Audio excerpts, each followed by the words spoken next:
Yeah, another news stuff. And Alrighty. hello. Okay, we're gonna go live here on Instagram. Sounds good. So give me 1 second as I get that We'll going. wait a little bit for some people to come on. Okay, we're live on mine. I'm gonna go. Hello, turn yours everyone. on. Hello. It's time to bask in our celebration that we won. And we're going to talk about how Trump won. But first, before we get started, I have been demonetized on YouTube for the third time. And this time I did not win my appeal. So the way you just went live on your Instagram, Okay. so you may want to repeat that. It's okay. I don't need to repeat it.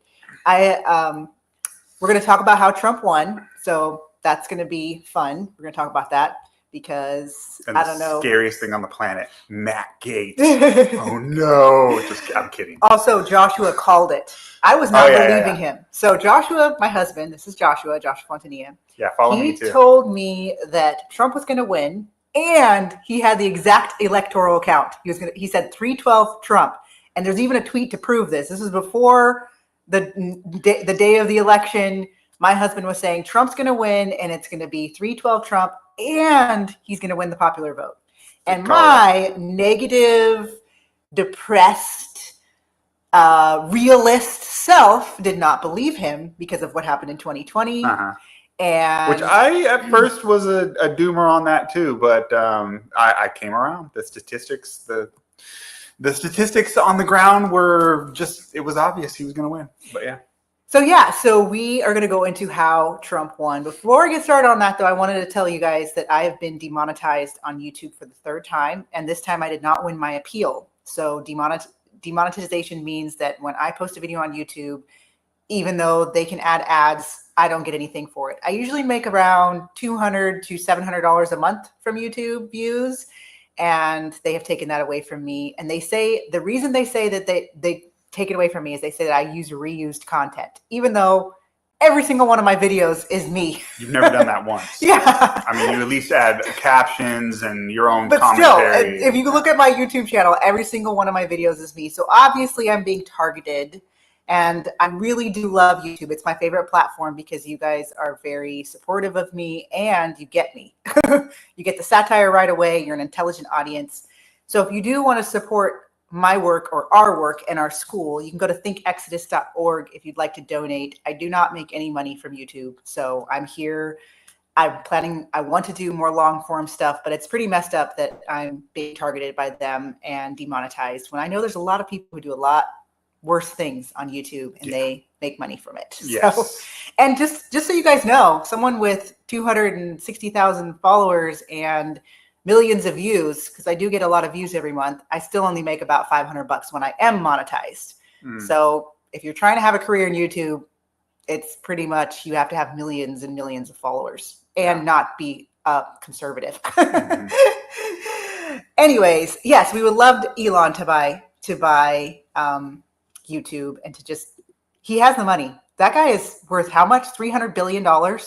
We are so nuts. Grateful to have Elon on our side. We have the best people on our side. And I think that this wouldn't have happened 4 years ago.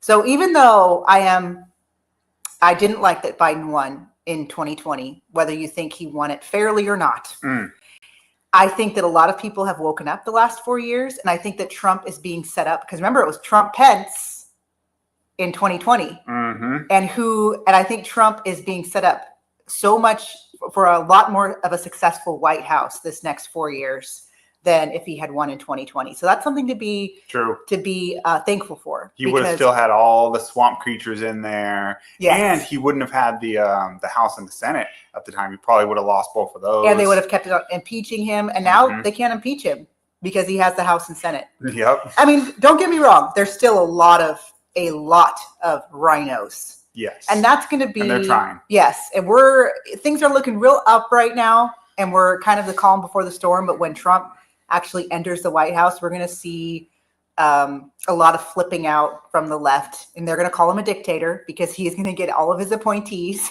Yeah. Do you want to talk about that? How Sure. he's going to do it? Well, let's talk about how Trump won. Okay. First. Let's talk about how he won. So again, Joshua predicted it. My husband, he said that Trump was going to win with a 312 electoral vote What was your thoughts on that? How did you So, get that guess? It's, not because I'm some election specialist and I'm looking at my bookmarks right now. Basically, what I do for the news is I go on X and then I bookmark everything I find interesting. So I'm looking at my bookmarks right now. But I follow people who do know what they're talking about. So all you got to do is just follow people with a track record. And so I follow like Rich Barris. He's People's Pundit. If you look up People's Pundit on X, I think what is he? People's_Pundit on X. Rich Barris is fantastic. There's, I think it's Quantis poll. There's a few different polls that were the ones that were correct the last couple years. And I followed those ones, and they were breaking down like the voter registration. You can't fake that. I mean, it's one thing to look at, like exit polls are not usually very accurate, things like that.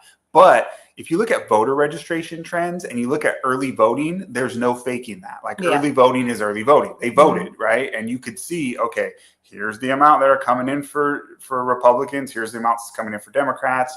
And here's the, voter registration trends. And it was all way on the side of Republicans, more than it normally is for early voting and for registration, just not even close. And they were calling it on the states. And I heard that the strategy of Trump was to lock up the Electoral College on the East Coast, in the swing states on the East Coast early.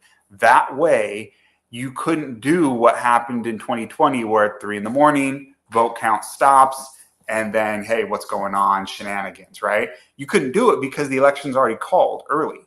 There's no, whether you think what happened in 2020 or not was legit, there wouldn't be a chance for it to happen because the election gets called by the East Coast time zone swing states first. Sorry, my dog's a gremlin. Mm-hmm. This is Eli. He's a sweetheart, though. Mm-hmm. So they and that was the vote total. It was 312, and it was you look at those numbers and there was no way around it. So that's how I call it for that. And then we also had Kamala Harris was an extreme candidate. Yes. So they really chose someone who has a track record for being an extremist.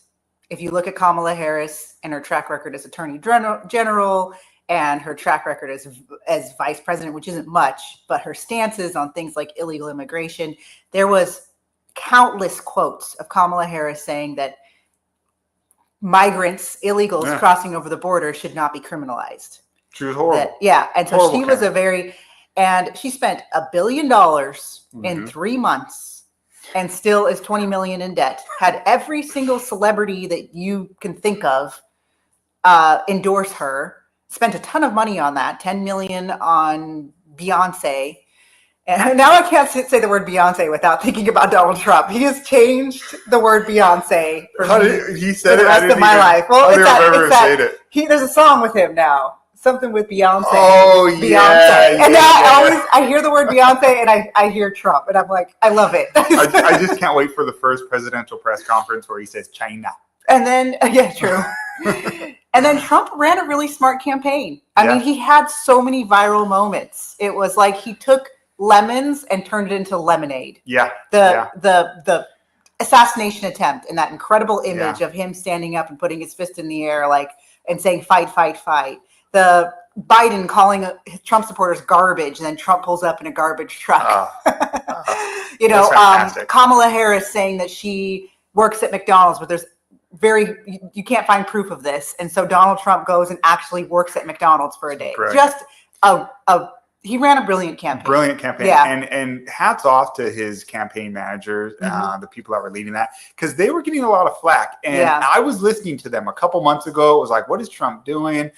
Some of the stuff that he was saying, on abortion and on, he was really, really trying hard to reach minorities and younger people. And it was and there was some criticism of that. There was people, I think one of his campaign people said something to the extent of, we're going for, and I don't know if this is word for word, but it was, we're going for the Jamals and the dance party with Beyonce. That's what it was. Party with Beyonce, But somebody in his campaign saying something like, we're going for the Jamals and the Javiers or something like that.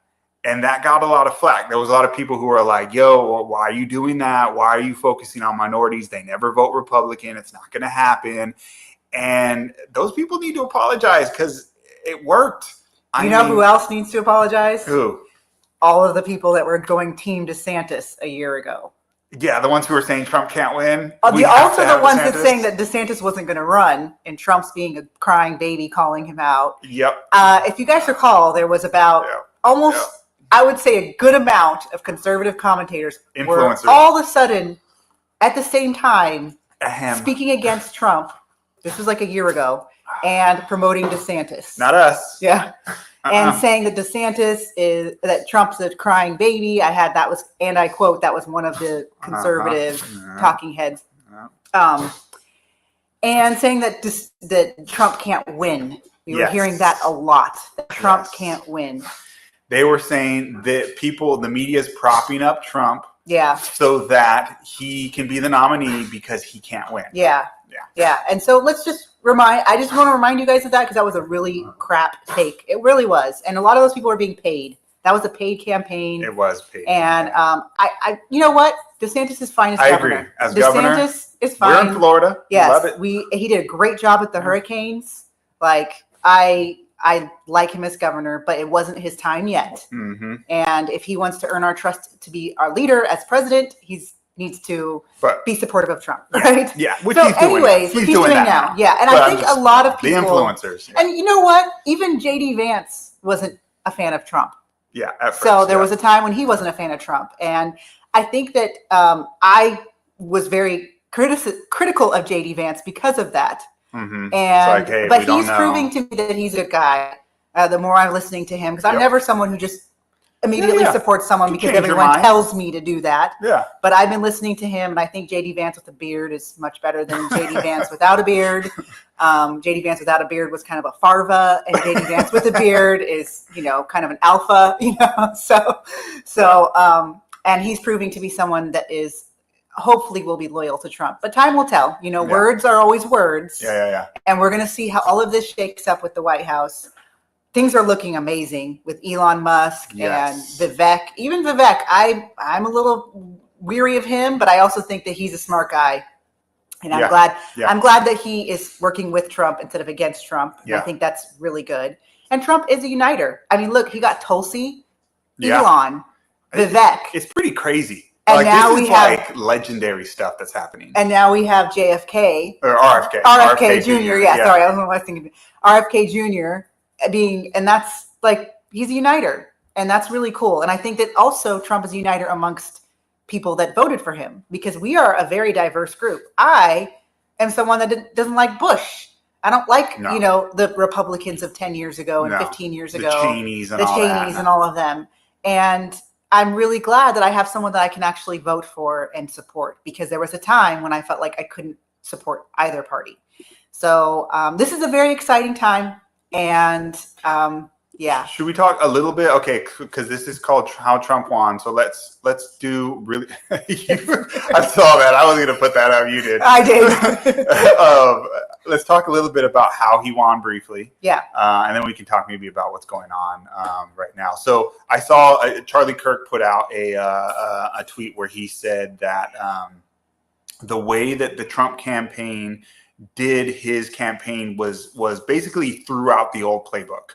The old playbook was you pay a bunch of consultants, you pay, to have all this TV ads and all this stuff, and you focus on like the mainstream media and you go on there, town halls and whatever, which he did some of that too. But you really focus on like the big, the big news networks and you kiss their butts and all that kind of stuff. And Trump went kind of the opposite.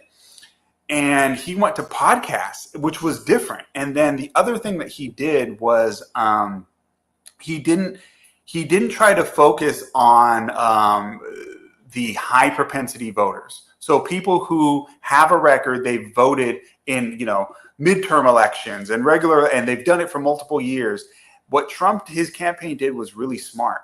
They kind of repeated what they did in 2016. Because you remember in 2016, the way that Trump won and the reason it was such a big surprise was he got voters who hadn't voted in decades or never voted.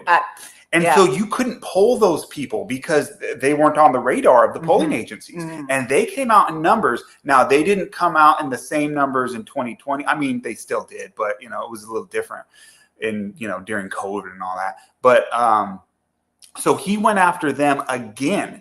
And he went after them in specifically in like Pennsylvania, places like that. And they went after like frat boys. They would go to like frat parties and like register everyone there to vote. You know, like young men, because they were like, hey, if the young men are swinging to the right, let's go for them. And they just went after these low propensity voters, and they the Amish. Yes. And they got these people registered, and 180,000 Amish were registered. Yeah. And 6 Scott Pressler on them. Smart, very smart campaign. And then again, Kamala Harris was a terrible candidate on the other side. Exactly. And she ran a terrible campaign. Terrible. I mean, just choosing all the hoochie mamas to do their performances on. I mean, the first performance of her campaign was Megan Thee Stallion. It was low class. It was trashy. It was celebrities. She just came across as so fake. And I think that's been Kamala Harris's main weakness from the beginning. I remember when she was running in 2020 it was 2016? It was 2016. Was it 2016? Kamala Harris? Yeah. No, it was 2020. 2020. She ran in 2020. Yeah, 2020. Gosh, time. Where is it going?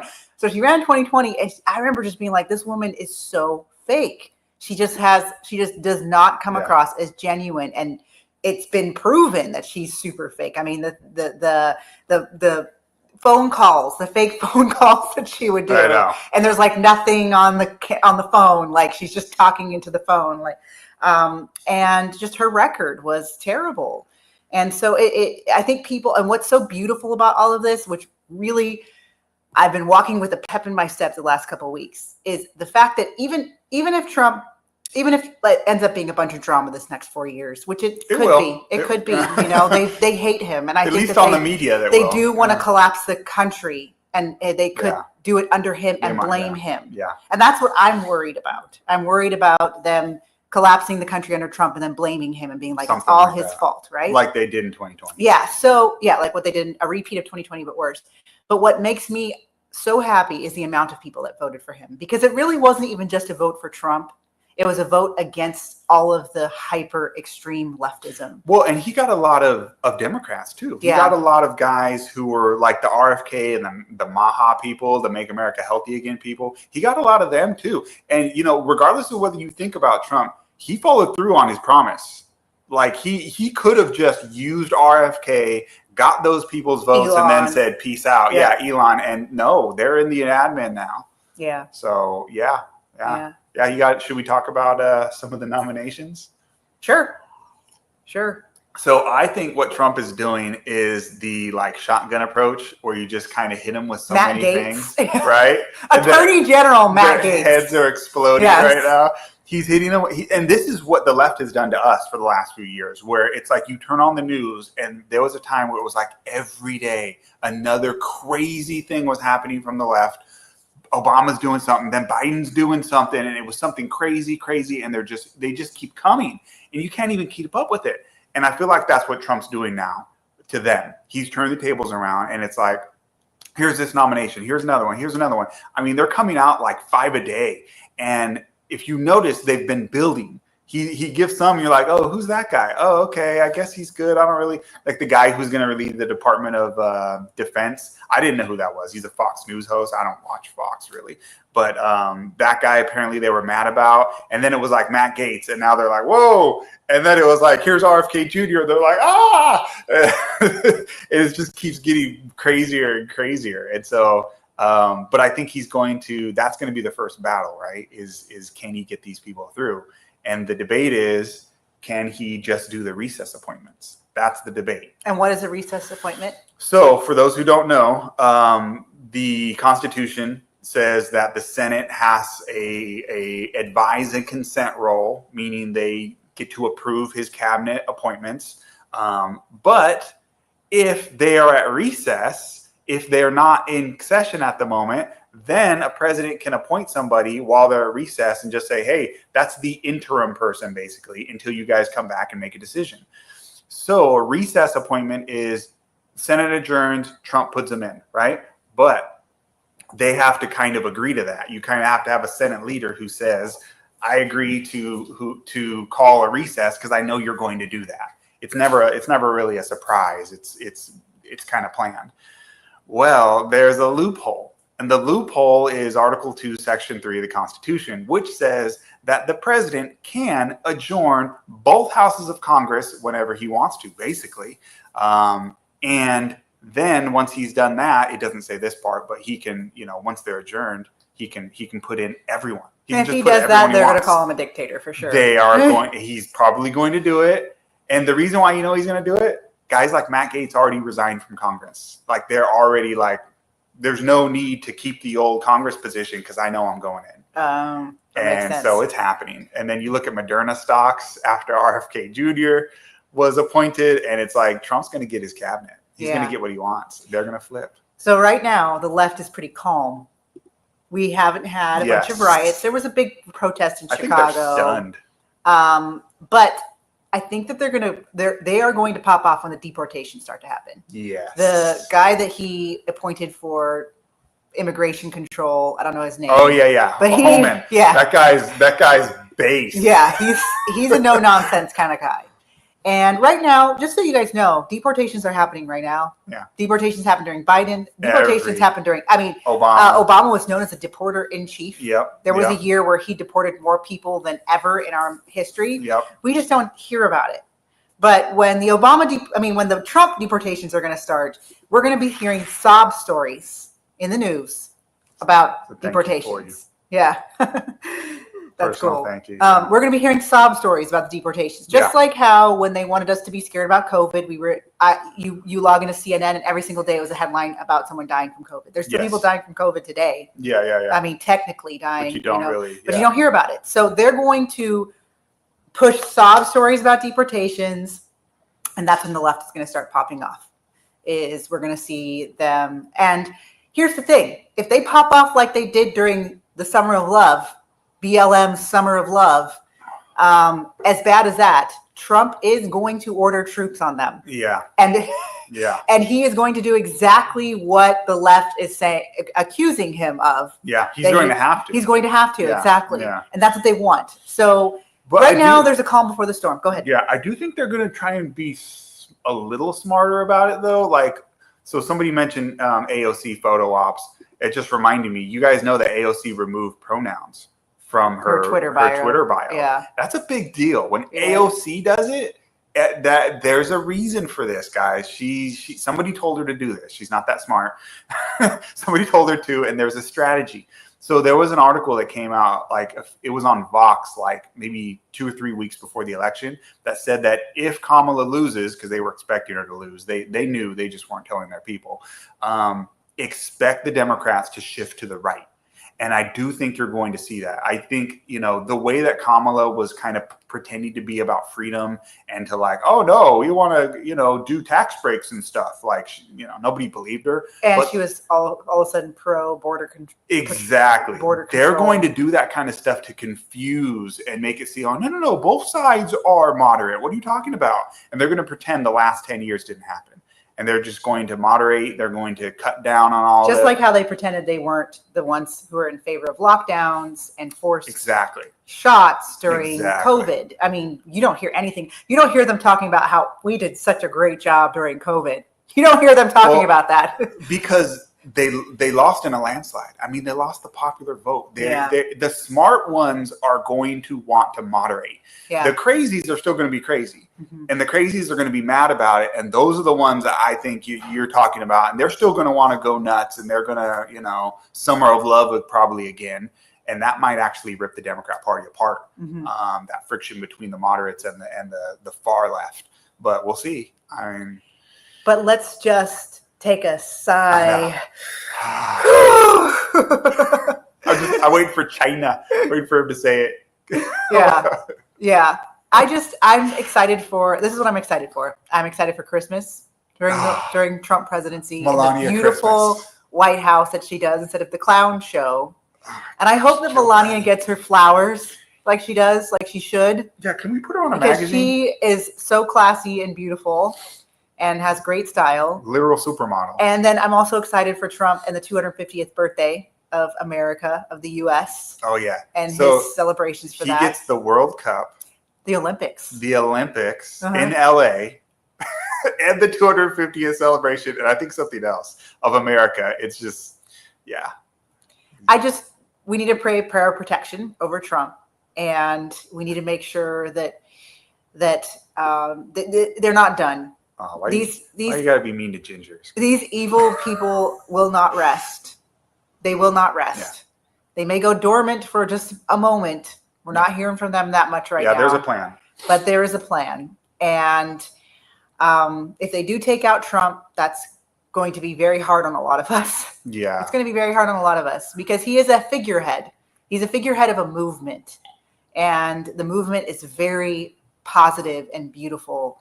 And it represents a protection of this country and what we stand for. And if they take out the figurehead, the movement is going to have a hard time staying alive. And but it's grown. Yeah, it's grown. And you got Vance in grown. the wings. Yes. And we got, things are. But there's no leader like Trump. And he's a great leader. Yeah. He is a great leader. He's very inspiring. And that's something that has been a lesson to me in resilience, because this man has faced so much opposition. And I don't even know how he gets all the stuff that he gets done in his day. And he's like almost twice my age. Yeah. And yet he still keeps us laughing. He's still fighting. He still has stuck to the same messaging. He has not changed. And that is something to be inspired by. And I also want to encourage everyone to take advantage of this next 4 years. Once you see the economy taking a turn for the better, you have more money in the bank. Don't waste this time. I feel like I wasted the first 4 years of Trump's presidency. Imagine if all the people that started like their YouTubes during Trump's presidency, they are big because there was way less censorship during that time. And imagine if Kamala had won, all of us would be shut down. That's right now, the World Health Organization, they say the number one threat, not the World Health Organization. What's the other big? CDC? No, not the World Health Organization. It's the other international group. International group. UN? No, it's not the UN. Global. I don't know. They're creepy. They're creepy. They all meet together once a year. Anyways, they say the number one threat. Is it the WEF? WEF? Yeah, probably. They say the number one threat is misinformation to the world is misinformation. And so they're really going to go after our social media. And I really, truly believe that Trump won because of so many grassroots creators and people that are debunking all of the lies about Trump constantly. If you look at the mainstream media, they lie about everything that he does and that he has done. They skew things. They take things out of context. How many times have you heard the good people on both sides quote taken out of context? Mm-hmm. And if you did not have, people showing you, hey, this is taken out of context and this is actually what he said. Imagine if we didn't have people warning us about during COVID and all of that, so they were going to go after creators like myself. And if you are feeling called to speak up about something, please do not waste this time. Open up a YouTube, start your Instagram, be yourself. We have enough intelligent talking heads that are paid.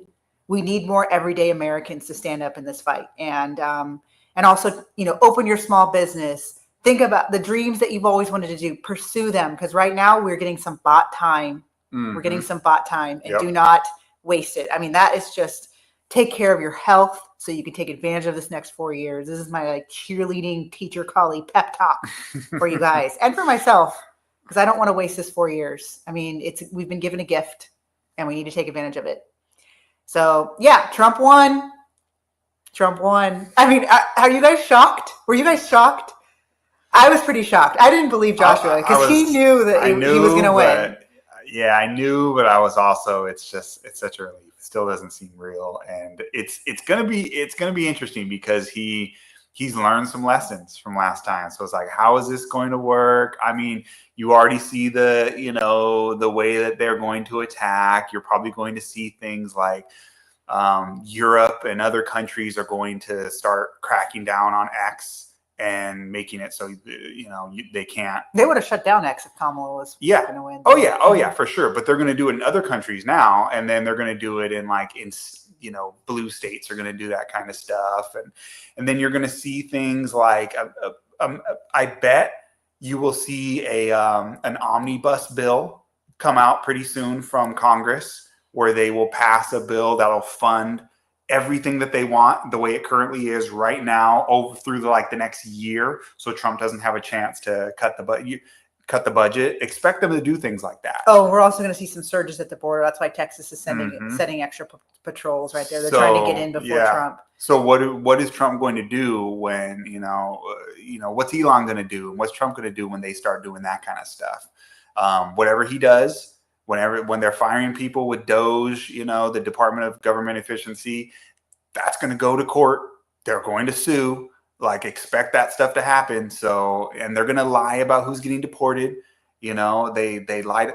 Just think about the abortion law in Florida, and the ads that they had for that were so dishonest. They would just blatantly, straight up lie about current abortion law in Florida in order to get their bill passed. Fortunately, enough Floridians understood it, so they stopped it. But if they're willing to lie, they're going to lie about who's getting deported. They're going to say they've already started to say deporting citizens, American citizens. They're going I don't doubt if we do mass deportations, there might be a few that get caught in that. So make sure your IDs are together. Figure it out. Get your IDs. Get your ID.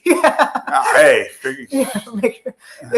Gotta crack a few But eggs. the thing is, exactly, and it's not going to be pretty. It's not going to be mass perfect. deportations are not pretty. They are, but it is something that needs to happen. It's a deterrent as well. Yep. So a lot of these things that we do as a country are to deter it from happening in the future. And the last thing I want to talk about is the dismantling of the Department of Education. Okay, Because I've been debating people on TikTok on that, because all of a sudden the left are experts on the Department of Education, because Trump is saying that he wants to dismantle the Department of Education. And now the left thinks that it's the most essential thing to the education of our nation's children. And if we dismantle it, public education is going to fall apart. And children aren't going to receive an education. And I mean, they're flipping out about this. So for one, to dismantle the Department of Education will take an act of Congress. Yeah. It's probably not going to happen. I think it's a beautiful dream. Yeah. I think it's something to strive for, but it's probably not going to happen. So there's that. But he can defund them. He can, which that's going to get fought too. Yes. But yeah. So right now, the Department of Education has pretty decent origins. A lot of it has to do with making sure that children are being serviced equally throughout our country, especially our special needs kids. Yeah. They're making sure that, there's funding, because to be quite honest, special needs kids were not being serviced very good in our public schools pre-1970s. And we also had a lot less special needs kids, but that's a whole other conversation. We have a lot more students with IEPs and with learning disabilities and a lot more students with tons. Why can't I think today? IEPs, learning disabilities. Yes. Anyways. Yeah. Higher rate of autism. There we go. Yeah. Autism. Yeah. There's a lot more students with autism, which we won't talk about. Yeah, we won't talk about that right now. But anyways, so there is some good things the Department of Education has done, but the last 20 years, it has been a scourge. It has been a very negative thing for our country and at public education. It either needs to be completely reformed or it needs to be shut down. Yeah. Those two things. Yeah. Because the Department of Education was behind No Child Left Behind. They were the ones that implemented and enforced it. And No Child Left Behind was terrible for our public schools because it made it so that teachers were just passing kids along, teaching to the test. We saw huge drops in reading literacy rates with No Child Left Behind. No Child Left Behind left a lot of children behind. And the Department of Education was also behind implementing Common Core. Now, they didn't force Common Core on states, but here's what they did. It's similar to the COVID vaccine. Yeah. They said that if you do not get new curriculum that's Common Core, we will withdraw funding. We won't pay for it. So in a sense, it was forced by the Department of Education. They held funds and I became a teacher when Common Core was implemented, and these districts had to get rid of all of their old math and English curriculum and replace it with a bunch of expensive Common Core curriculum. And it was and teachers all had to be retrained. And Common Core is a failure. And I will link, when I post this video again, I'll link a whole article I wrote on it. It has been a failure. So Cody writes at the Capital Research Center. So the Department of Education has not done, I can't think of anything good it's done in the last 20 years, except for harm to our public educational system. Waste a bunch of money. And I don't know why the left is all of a sudden pro Department of Education, and now they're even defending No Child Left Behind and Common Core, because they weren't actually into it. They were against those things. They will take, and this is what's the hive mind of them. Yeah. They're just like, Trump wants to dismantle it, therefore I love it, and we need to have it. Yeah. Also, SPED programs, special needs programs, those are now run by the state. The states run SPED programs. The Department of Education does not run it. And only about 10% of SPED program funding comes from the federal government. So it's not like those things It's not going to go away. It's not going to shut down. That's such lame misinformation. So I hate the word misinformation, but that truly is misinformation. They've ruined that word. So anyways. And I think it was the one of the teachers unions, what is it, the American Federation of Teachers? Yeah, American Federation. Was opposed to the Department of Education. Because they didn't want federal, in the 70s. Because back then states were into controlling their own education. And back then the left was about freedom. Yeah, and we wanted, exactly, and we want to continue to be in control of our own education, because the federal standards for education is not the best way to run our schools, because different states have different needs for their students. And so anyways, wanted to talk about that. To make it clear, we would love if the Department of Education was gone. I would love it if you had me work for it. If Trump had to come in and start ripping it apart and reform it. Because here's the thing: if we're not going to have Republicans for the rest of our lives. I mean, it might be nice if we had Trumps forever, if you lived forever, or if we had someone who was like Trump. But if he is gone in 4 years and we have another Democrat come in and create another Department of Ed or whatever and make it into what they want it to be. I think it's better to reform it at this point because it's not, well, it would take an act of Congress to get rid of it, which, I mean, if you just look at the fact that they're already fighting Trump's appointees, I mean, the idea that they're going to vote, that Congress is going to vote to get rid of the Department of Education is pretty much a long shot. Yeah. So, I mean, if we really want that, that's on us. And y'all to pay attention during primaries. Yeah. Because we have the Congress that we have because we don't pay attention during primaries. Yeah. That's just it. And so we have people that suck. We have a bunch of rhinos. Yeah. So that's just what I wanted to say about the Department of Ed. Like, I think they're also trying to fearmonger people about students with special needs and that they won't be served if the Department of Education is dismantled. And that is not true. States run their own SPED programs. They fund, the majority of the funding comes from that. And Trump has said that money that is $500 billion or something that's used for the Department of Education is going to be dispersed to the schools. Yeah. So it's not like this money is going to go away. Yes. And what's her name? The previous Secretary of Education. What was her name again? Betsy DeVos. DeVos. I actually got a name this time. Yeah, there you go. So DeVos said that the idea is not to get rid of the budget, but to get rid of the bureaucracy. So and it's not like they're going to get, and the kids aren't and that's something that no politician ever talks about. That's why one of the reasons why I love Trump. He actually is going after the bloated pig of bureaucrats these are government employees that are not elected by the people. And a lot of them have a lot of special interests and they aren't trustworthy. They didn't come into their positions through a democratic process, by vote or whatever. And they are appointed and they have these, positions that are very well paid, and people like the Faucis, the Faucis of our government. So anyways, that's what we had to say about tonight. It's been real, guys. We need to come on here and do more lives. I am very, very discouraged with the way that I've been treated by YouTube and being demonetized three times. Yeah, and if you came in late, Kali just got demonetized. And now, this is the third time, and I didn't even win my appeal. Usually I have to send in a video appeal. They really are. They rejected and it. They also suppress my views when I get demonetized. I mean, views drop. I'm already losing subscribers. They don't show up. So anyways, if you guys want to support our work, first of all, just keep watching and sharing. That's important. And subscribe if you haven't subscribed yet. Never ask people to subscribe, but I think that's what you're supposed to do when you're on these platforms. And then if you want to support us financially, you can support our school. That's at thinkexodus.org. Our school is a ministry. We both do extra work besides our school. We'd love to be able to just focus on our school, but our school is a ministry. So thinkexodus.org, and share about our school. If you know about anyone who has kids that they're thinking about homeschooling, we're here to help you.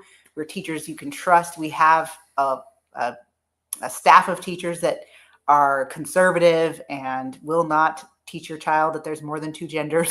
So. Yes.